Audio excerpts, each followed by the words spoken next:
Halo semuanya, ini adalah alur cerita film Escape Room, kisah petualangan 6 orang yang terjebak di dalam sebuah permainan mengerikan.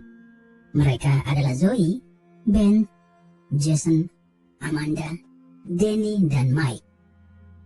Suatu ketika, ke-6 orang tersebut mendapat kiriman sebuah kotak hitam misterius yang pengirimnya nggak tahu siapa.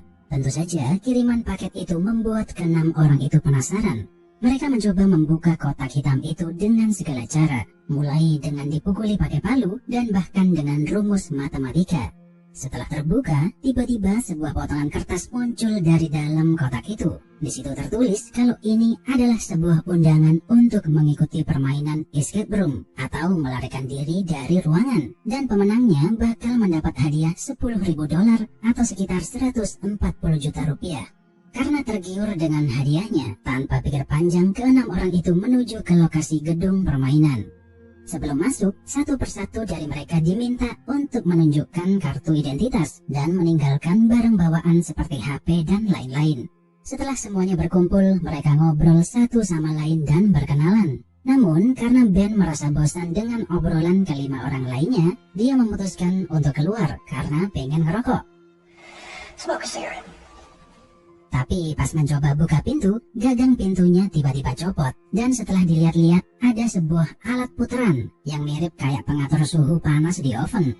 Di momen inilah mereka semua menyadari kalau permainan sudah dimulai.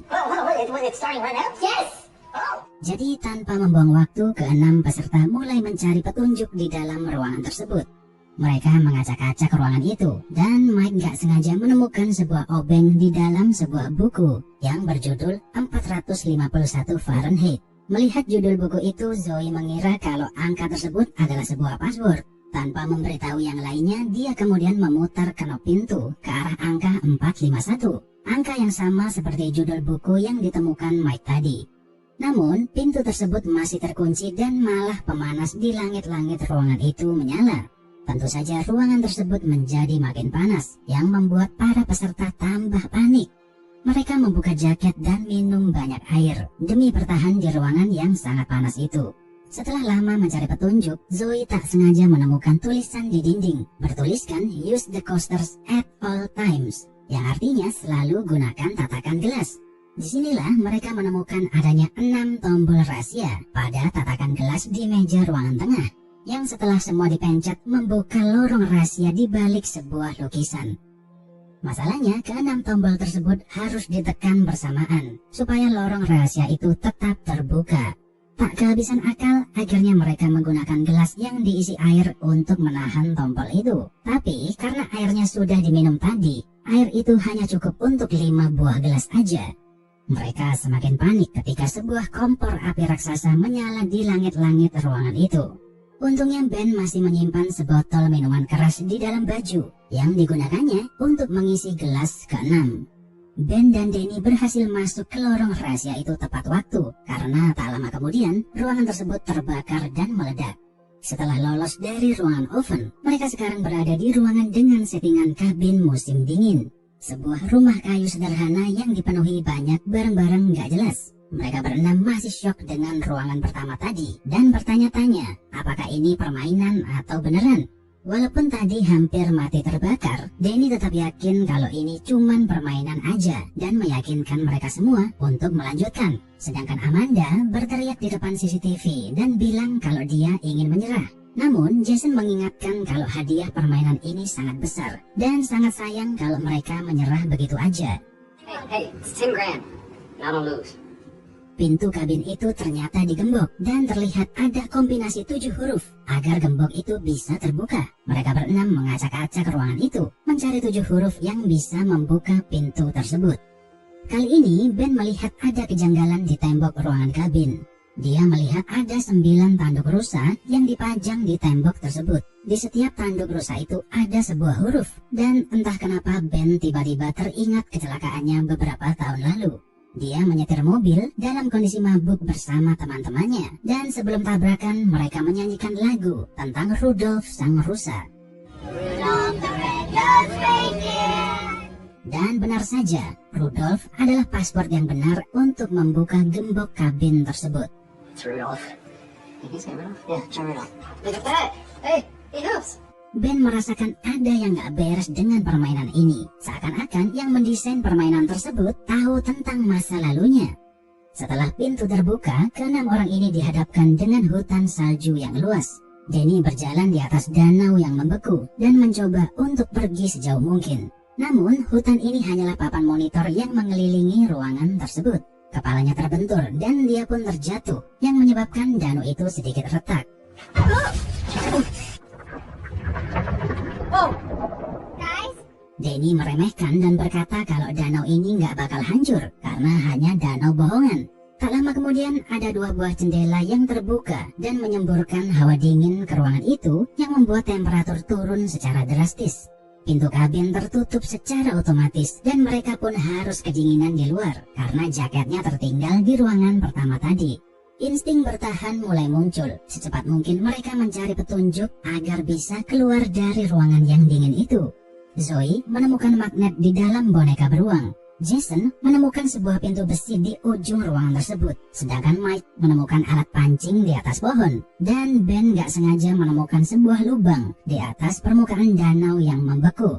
Mereka memasang magnet yang ditemukan Zoe di alat pancing milik Mike dan berhasil menarik sebuah balok es yang di dalamnya terdapat sebuah kunci.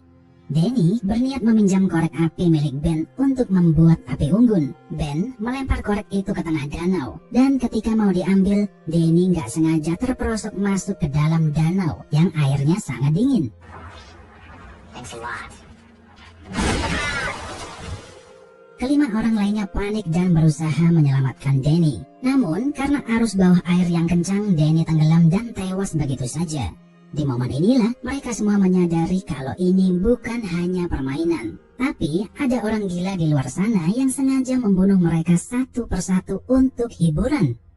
Mereka tak punya pilihan, selain harus menemukan cara untuk bisa keluar dari situ.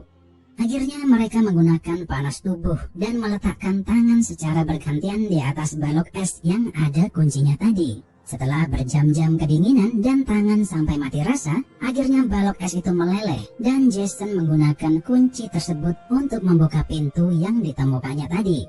Sebuah pintu terbuka dan nampaknya juga memecahkan danau es itu. Mereka berlima semua berlari dan berhasil menyelamatkan diri dengan masuk ke ruangan permainan berikutnya.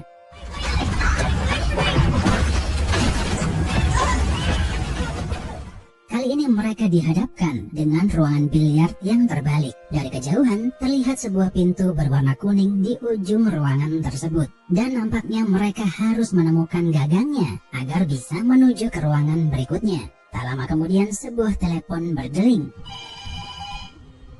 Dan Mike pun mengangkatnya. Namun yang terdengar hanya sebuah musik yang suaranya sangat kencang. Sesudah musik itu berbunyi, lantai ruangan biliar itu copot sebagian. Untungnya Ben berhasil menarik Mike agar tidak terjatuh.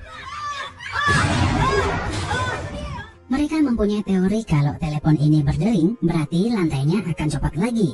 Amanda kemudian memanjat naik ke atas meja bar dan menemukan sebuah brankas yang lagi-lagi dilindungi oleh kode password. Telepon itu berdering untuk kedua kalinya, dan seketika itu juga lantai di bawah Jason terlepas dan hampir menjatuhkannya. Zoe melihat ada sebuah puzzle di dinding dan berpikir mungkin ini adalah kode password yang bisa membuka brankas yang ditemukan Amanda tadi. Puzzle itu ternyata menunjukkan kumpulan warna bola biliar. Warna kuning berarti bola 9, hitam berarti bola 8, dan biru adalah bola 10. Tapi setelah kode 9810 dimasukkan ternyata salah. Nah, Zoe kemudian menyadari kalau ruangan ini terbalik. Jadi bisa saja kalau kodenya juga terbalik. Akhirnya Amanda memasukkan kode 0189 dan ternyata kodenya benar. Setelah dibuka, brankas tersebut berisi sebuah gagang pintu untuk membuka pintu ke ruangan berikutnya. Keempat orang berhasil sampai di depan pintu kuning. Namun Amanda tertinggal dan dia nggak sengaja menjatuhkan gagang pintunya ke lantai. Dengan nekat dia kemudian mengambilnya kembali, tapi teleponnya tiba-tiba berdering dan menjatuhkan lantai tersebut. Untungnya Amanda berhasil melempar gagang pintu itu terlebih dulu ke arah Jason sebelum terjatuh dan tewas seketika. Di level berikutnya mereka dihadapkan dengan ruangan yang terlihat seperti rumah sakit. Keempat orang itu terlihat sangat terkejut melihat settingan ruangan tersebut yang mirip banget dengan kamar rumah sakit di mana mereka pernah dirawat dulu. This is my bed. This is my room. Exactly the same. Me too. Ternyata mereka semua ini memiliki kesamaan, yaitu hanya orang yang satu-satunya selamat dari sebuah kecelakaan. Ben pernah mengalami kecelakaan dengan teman-temannya dan hanya dia yang selamat. Zoe, pesawat yang dinaikinya terjatuh dan hanya dia yang selamat. Jason, kapalnya tenggelam di tengah laut dan hanya dia yang selamat. Sedangkan Mike mengalami kecelakaan di dalam tambang dan tentu saja cuman dia yang selamat.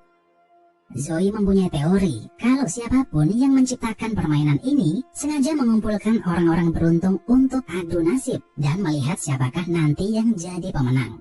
TV di ruangan itu tiba-tiba menyala dan memperlihatkan video tentang operasi jantung dan muncul timer mundur dengan waktu 5 menit.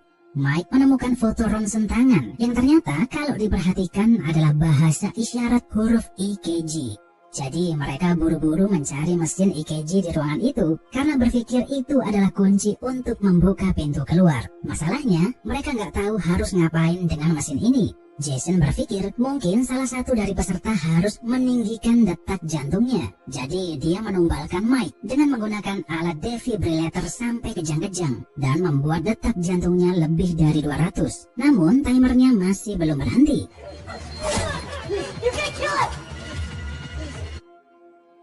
Akibat kecerobohan Jason tadi, Mike tewas karena detak jantungnya terlalu tinggi.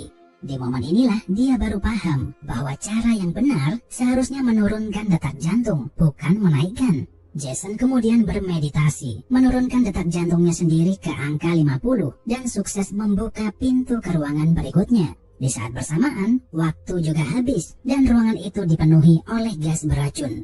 Ben dan Jason pergi duluan ke level berikutnya, meninggalkan Zoe yang tak sadarkan diri karena menghirup gas beracun yang tersebar di ruangan tersebut. Di level berikutnya, ruangan itu terlihat cukup sederhana dan yang perlu mereka lakukan hanyalah membuka pintu yang berada di bawah lantai. Nah, ternyata gagang pintunya sudah dilapisi racun yang membuat mereka berdua berhalusinasi. Tapi ada petunjuk di balik pintu itu yang menyuruh mereka untuk menemukan obat penawar racunnya yang cuma sebiji. Kalau enggak, mereka bakal mati semua di situ.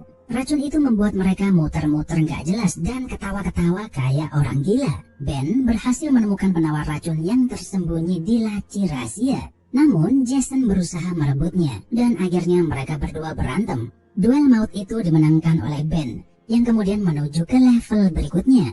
Di situ dia dihadapkan dengan ruangan perpustakaan yang dipenuhi banyak barang-barang antik. Masalahnya Ben ini orangnya ceroboh banget dan suka terburu-buru. Dia menemukan sebuah puzzle di dinding dan tanpa dipikir dulu langsung digeser-geser yang menyebabkan tembok ruangan itu bergerak dan makin sempit setiap detiknya. Setelah mencari-cari petunjuk, Ben masih belum menemukannya juga. Sementara temboknya sudah makin sempit dan membuat Ben semakin terjepit. Namun, dia nggak kehabisan akal. Ben nekat bersembunyi di dalam perapian yang apinya sedang menyala. Dan setelah temboknya tertutup rapat, dia punya kesempatan untuk melarikan diri dari ruangan itu. Disinilah Ben bertemu dengan Game Master yang selama ini mengawasi permainan tersebut.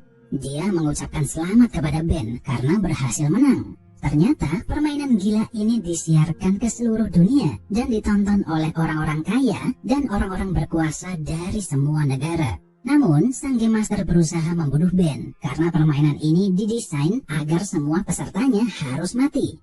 Untungnya Zoe tiba-tiba muncul dari belakang dan menembak sang Game Master. Ternyata dia selamat dari ruangan gas beracun karena diam-diam menemukan dan menggunakan masker oksigen, kemudian pura-pura mati. Dan ketika panitia masuk untuk membersihkan ruangan itu, Zoe menghajar mereka semua lalu melarikan diri. Akhirnya Ben dan Zoe lah yang selamat dari permainan gila tersebut. Polisi berusaha mencari tahu kejadian yang sebenarnya. Namun ketika gedung tempat permainan itu digerebek, bangunan tersebut sudah bersih dan tanpa jejak sedikit pun. 6 bulan kemudian mereka berdua reunian. Di momen inilah Zoe menunjukkan hasil penelitiannya kepada Ben. Dia berkata kalau permainan tersebut diciptakan oleh organisasi yang sangat besar dan punya banyak duit. Zoe bertekad akan membongkar identitas kelompok tersebut secepatnya.